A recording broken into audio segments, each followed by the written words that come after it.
Olá, tudo bem com você? Bom, no vídeo anterior, nós falamos a respeito de como o computador CDM80 trabalha com os displays. Nesse vídeo eu vou mostrar para você como funciona o teclado.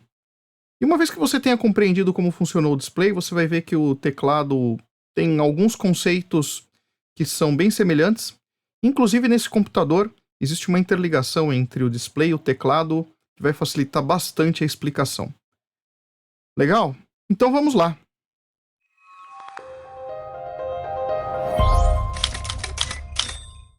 Bom, pessoal, e no último vídeo nós vimos como funciona o display do CDM80. E aí nós vimos que ele funciona de forma multiplexada, né? Então a gente tem lá os displays sendo selecionados passo a passo, numa frequência muito rápida, de maneira que os nossos olhos não percebem a troca de um display para o outro. Com isso nós conseguimos usar poucos I/Os. Se você for reparar nesse circuito, se você for dar uma olhada no circuito, eu lembro a você que o circuito está disponível para você.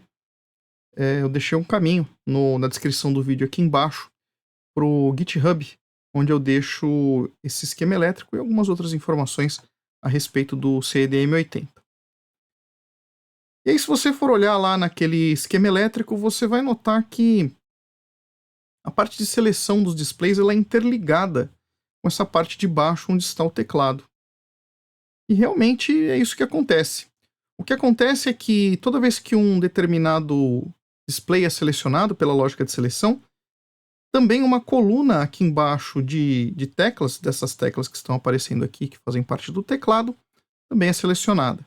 E aí, os três primeiros displays lá, quando são selecionados, também há a seleção de uma das três colunas do teclado, certo?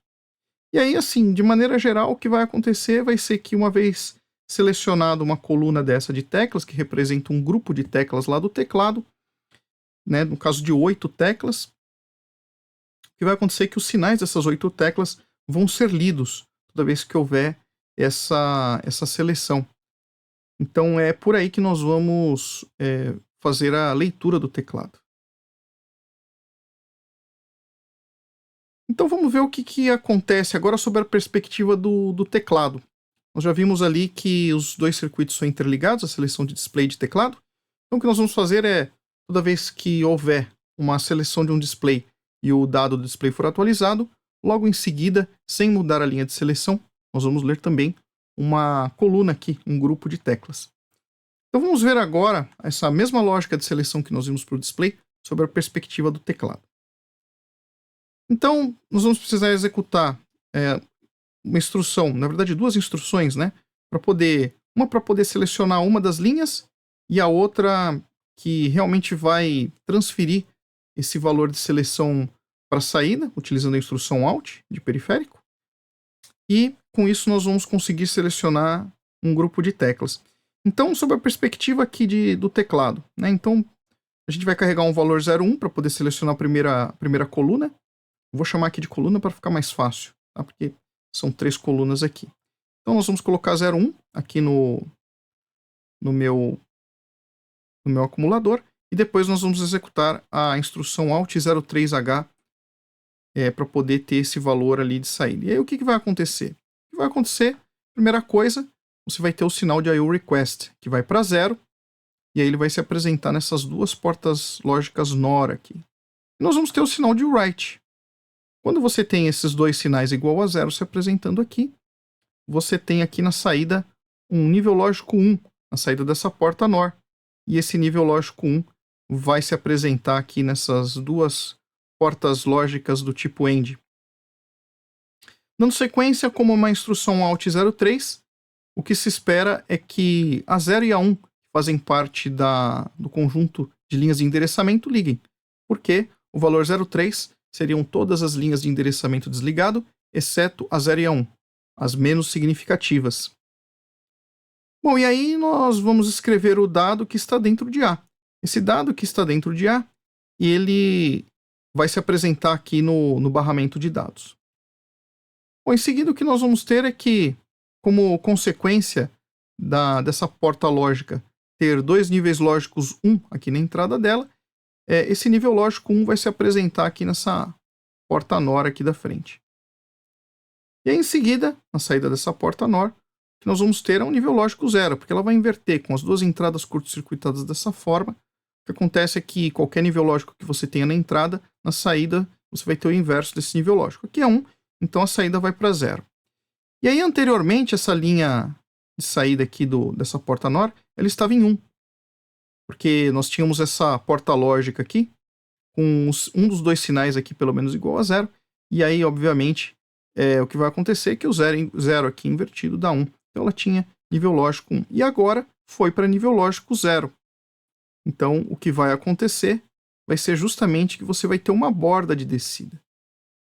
Mas nada vai acontecer aqui com relação a esse driver aqui de flip-flops. Porque onde ele está interligado aqui nesse driver é um sinal de clock que ele funciona com borda de subida. E aqui o que aconteceu foi uma borda de descida, ou seja, ele saiu de nível lógico 1 e foi para nível lógico 0. Então ele desceu aí o nível. Outra coisa que vai acontecer é que essa porta lógica aqui também vai ter recebido dois níveis lógicos 1, e aí aqui na saída a gente vai ter um nível lógico 1, e esse nível lógico 1 vai se apresentar nesses dois conjuntos de flip-flops aqui do 74 e 75. E aí aqui sim, antes estava em nível lógico 0, passou para nível lógico 1, e, portanto, aquele dado que nós temos escrito lá, que foi através do acumulador, e ele se apresentou aqui no barramento de dados, né, que foi 0,1, ou seja, o D0 tendo nível lógico 1, e o restante dos sinais de dados, todos com nível lógico 0. O que vai acontecer nesse caso é que esse dado que já está aqui no barramento de dados, ele vai ser transferido para o barramento intermediário. E aí, por consequência, como aqui a gente tem esse sinal Q0 interligado aqui nessa entrada do próximo flip-flop aqui, do próximo driver, esse nível lógico 1 vai se apresentar aqui nessa primeira entrada.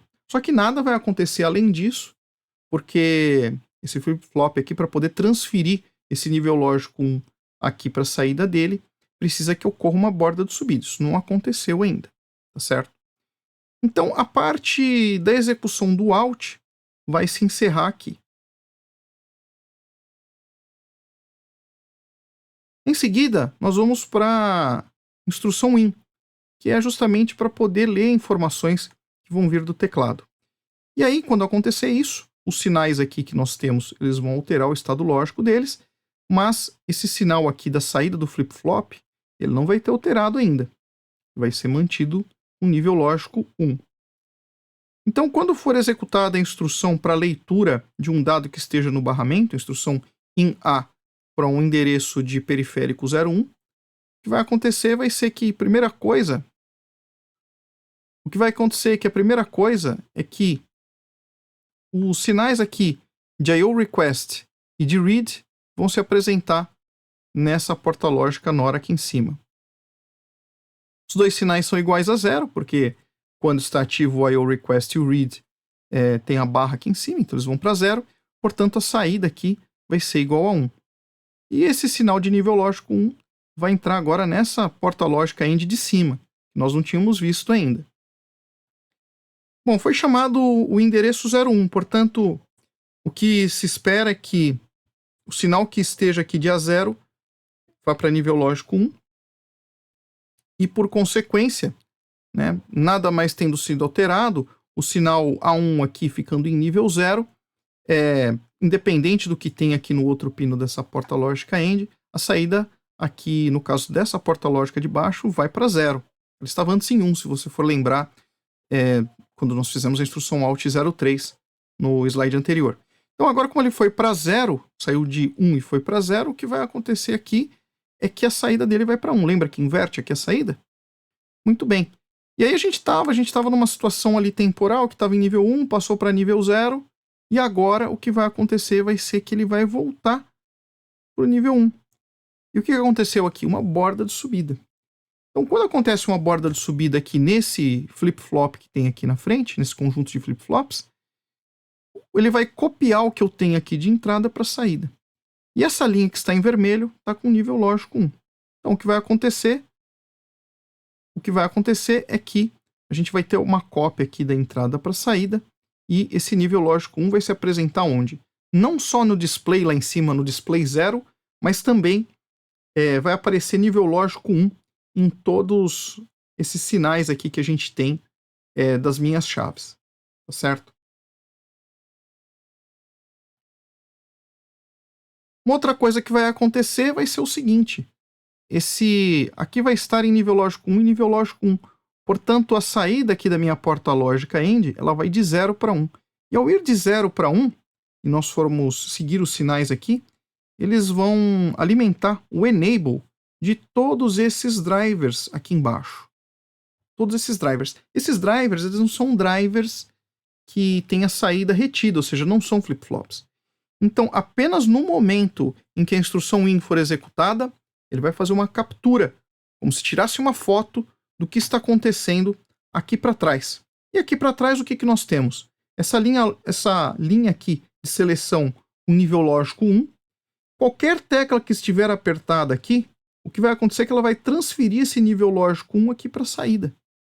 E as teclas que não estiverem apertadas, elas simplesmente vão ficar em nível 0. Por quê? Aqui é um circuito aberto, mas se nós formos olhar aqui para a direita, você tem esse resistor aqui. Falando do S3 aqui, tem um resistor R28 que está ligado à terra. Isso faz com que haja um nível lógico 0 aqui, através dessa lógica que é chamada lógica de pull-down. Eu já comentei em vídeos anteriores. Então, para que o circuito não fique em aberto e o nível lógico fique indeterminado, então é colocado esse resistor. No caso do S2 que está aqui em cima, o que vai acontecer é que, como nós temos um resistor e o nível lógico 0 foi puxado por intermédio desse resistor, quando a gente força um nível lógico 1 aqui, esse nível lógico 1, devido à resistência, aqui ele sai de nível 0 e passa a ter nível lógico 1, tá certo? Então, no caso aqui, se eu tiver S2 pressionado, vai ter nível lógico 1, e o restante aqui, se tiver todo mundo, todas as teclas sem pressionar, nós vamos ter níveis lógicos 0. De qualquer maneira, o que a gente pode dizer que vai acontecer aqui é que os estados aqui, todos dessa coluna de chaves que está selecionado, vai ser copiado o quê?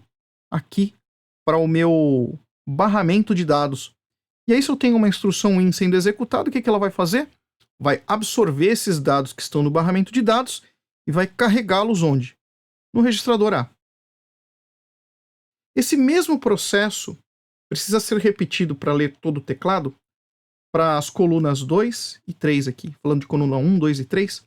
Então, o que vai precisar ser feito é repetir a instrução anterior de seleção, como nós fizemos no caso dos displays, repetir trocando aqui de 0,1 para 0,2 e depois para 0,4. Não pode ser 0,3, porque senão ele liga essas duas linhas aqui e a gente não vai conseguir ter o efeito desejado. Então, ele vai para... A gente precisa fazer uma instrução alt 0,3 para endereço periférico 0,3. Primeiro 1, depois 2, depois 4, e com isso nós vamos ler sucessivamente a coluna 1, coluna 2 e coluna 3 de teclas que nós precisamos aquisitar para ver o que o operador está apertando ali, em termos de teclas no meu teclado. Bom, pessoal, para testar o teclado, eu gostaria de propor um programa de nós fazermos o seguinte, olha. Então vamos supor que eu tenha essa primeira tecla aqui acionada. E quando acionar essa primeira tecla, o que eu vou fazer? Eu vou ligar um dos segmentos aqui do display. Até na mesma coluna, para ficar mais fácil. Porque aí o que acontece? Quando eu ler essa primeira coluna aqui de teclas, né? O que vai acontecer é que quando essa tecla estiver apertada, o bit menos significativo, D0 ou bit 0, ele vai estar ligado. E aqui também no display, o que acontece é que o segmento A ele corresponde ao bit 0. Então, se a gente fizer essa correspondência, fica mais fácil de nós vermos. E aí, obviamente, se as outras chaves forem ligadas, acender os outros segmentos. Então, na sequência, B, que seria o bit 1, o segmento C, bit 2, bit 3, bit 4 e assim por diante. Então, cada segmento aqui corresponder a uma tecla que eu apertar. Bom, e aí para fazer isso eu proponho esse programa aqui, olha só. Então, o que vai acontecer aqui? Né? Então, Se a gente tiver aqui, né? Aqui nessa parte vai ser justamente a seleção da primeira coluna, portanto, essas duas instruções aqui, elas iriam acionar justamente essa linha aqui, né?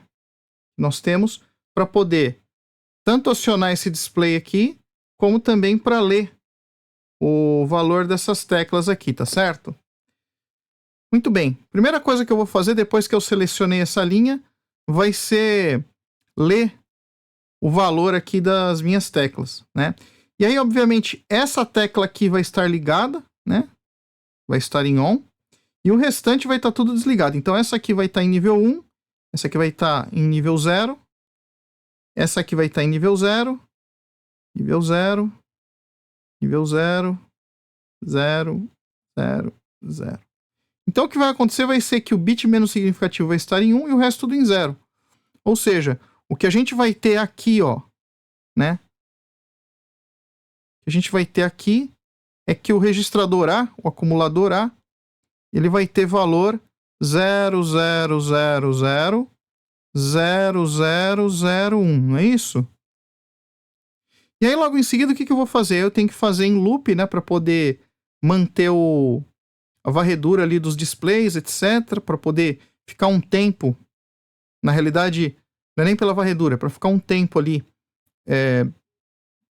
um dos displays acesos, né, por causa da persistência de visão, a gente conversou sobre isso no vídeo passado. Então o que vai acontecer é que eu vou pegar o mesmo registrador A que estava aqui, ó, e vou utilizar aqui. E aí o que vai acontecer nesse caso é que, quando eu utilizar esse Alt 01 aqui, esse 1 aqui, ó, ele corresponde justamente ao bit menos significativo, que é esse transistor aqui, né? Então aqui vai estar em 1 e o resto tudo em 0. Tá certo? E aí vamos ver se vai funcionar. De esse cara estando em 1, esse transistor mais de cima aqui, né? Estando em 1, a gente acende um dos segmentos e o resto fica tudo apagado. A mesma coisa para as outras teclas. Como vai ser um espelho, né? As outras teclas que eu apertar vai acender os outros segmentos aqui de acordo, né? Então, o programa completo para isso seria isso daqui, né? Seria justamente esse. E aí, só para a gente dar uma repassada, aqui eu selecionaria a primeira coluna. Aqui eu fiz para dois displays apenas, tá? Mas se fosse fazer para a terceira coluna ia ser a mesma coisa. Então, pensando em dois displays, duas colunas de tecla. Então a gente tem aqui a seleção da primeira coluna, né, carregando no acumulador A o valor 01 e fazendo um Alt 03. Beleza, selecionamos a primeira coluna. Vou pegar, vou ler o valor que tem lá no teclado. Selecionando a coluna, fazendo essa leitura, eu vou puxar o que tem lá no teclado e gravar no acumulador. Aí aqui esse load B, como foi o exercício que nós tivemos, né, na verdade o exemplo de programa que nós tivemos no último vídeo, é só para poder dar um delay, para poder manter aceso lá o display por causa da persistência de visão. Então aqui o que nós vamos fazer? Transferir o valor de A para o display, tá certo? E vamos fazer aquele delay. Vamos para o próximo. Seleciona aqui, através dessas duas linhas, a segunda coluna de teclas e o segundo display, respectivamente. E aí, mesma coisa. Lê as teclas da segunda coluna e transfere para o display. Só que aqui, como está selecionada a coluna 2, vai ser o próximo display, o segundo display lá, tá certo? E aí eu volto aqui para o início do programa, fico fazendo isso ciclicamente. Então as teclas que eu for apertando, na primeira coluna vão acender segmentos do display, do primeiro display, e da segunda coluna vão acender segmentos do segundo display. Vamos ver se isso vai funcionar? Vou digitar o programa aqui e já vou mostrar para vocês o teste aqui. Vamos lá. Bom, pessoal, programa digitado aqui, já está dentro do computador. Então, o que nós vamos fazer agora é justamente testar o programa. Então, a primeira coisa, eu tenho que pôr o programa para rodar. Então, já estou na linha 2000. Se vocês forem verificar lá, a partir de onde que eu armazenei o programa, foi justamente através do endereço, a partir do endereço 2000. E aí, bom, vale algumas explicações rápidas aqui com relação ao teclado, tá? Então, aquelas 8 teclas da primeira coluna são essas teclas aqui, ó, de 0 a 7. Na segunda coluna são as teclas de 8 a F.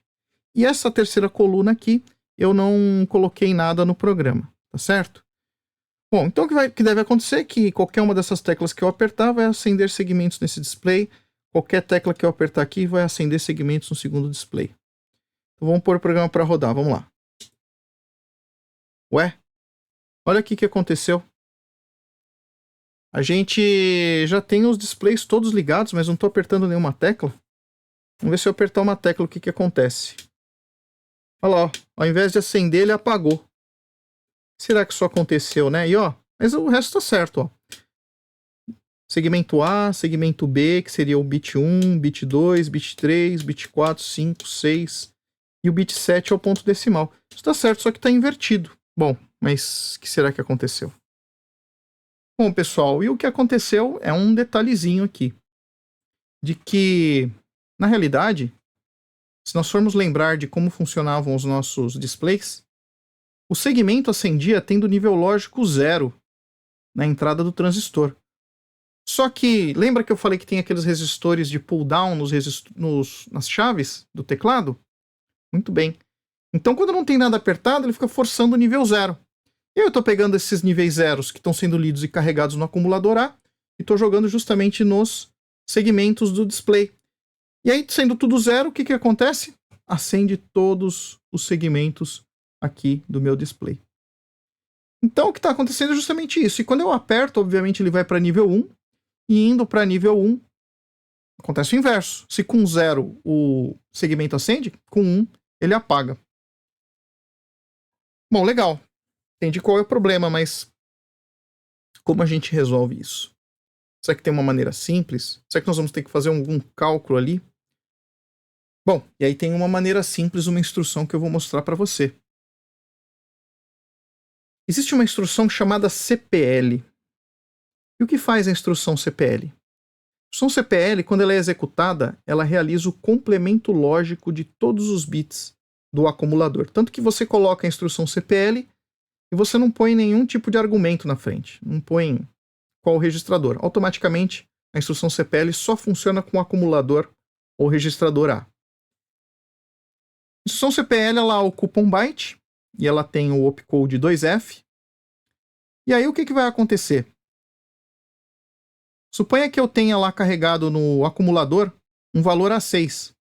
A6, se nós formos converter para binário, ele vai ser dessa forma. 1010, 0110. Ao executar a instrução CPL, o que ele vai fazer? Todo mundo que é 1 vai passar a ser 0 e todo mundo que é 0 vai passar a ser 1. Com isso, ele inverte todos os estados e aí o resultado que eu tenho é 0101, 1001. Tá vendo que inverteu todos os bits? Então, se eu fizer isso e aplicar para aquilo que eu li do meu teclado, deve funcionar. Ele vai inverter todos os estados. E aí, quando eu apertar a tecla, o que vai ser mandado para o display vai ser justamente o estado invertido. Bom, e aí para isso eu precisaria fazer um programa. E aí o programa, basicamente, eu precisaria incluir instruções de complemento logo depois que eu ler as teclas. Se eu fizer um complemento, ele vai pegar o próprio registrador A, vai inverter o estado dele, e aí quando ele for escrever o valor do registrador A nos segmentos, ele já vai estar com o valor complementado, valor invertido. Vou digitar aqui no nosso computador e já mostro para vocês se funcionou ou não. Vamos ver se funciona. Bom, pessoal, já estou com o programa aqui digitado no computador. Já estou na posição 2000. E agora só falta pôr para rodar. Então vamos lá. Pôr para rodar. Vou. Bom, agora pelo menos não ficou todos os segmentos acesos aqui. Não ficaram todos os segmentos acesos. Agora vamos ver se funciona. Ah, agora sim funcionou. Tá vendo? Olha só. Então a instrução CPL resolveu o nosso problema aqui. Segunda coluna, ó, com o segundo display. Bacana. E a terceira coluna não funciona porque não tem implementado a lógica para ele. É isso aí, pessoal.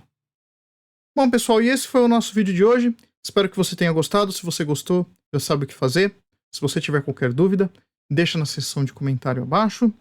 Muito obrigado pela sua audiência e nos vemos nos próximos vídeos. Um grande abraço, até lá. Tchau!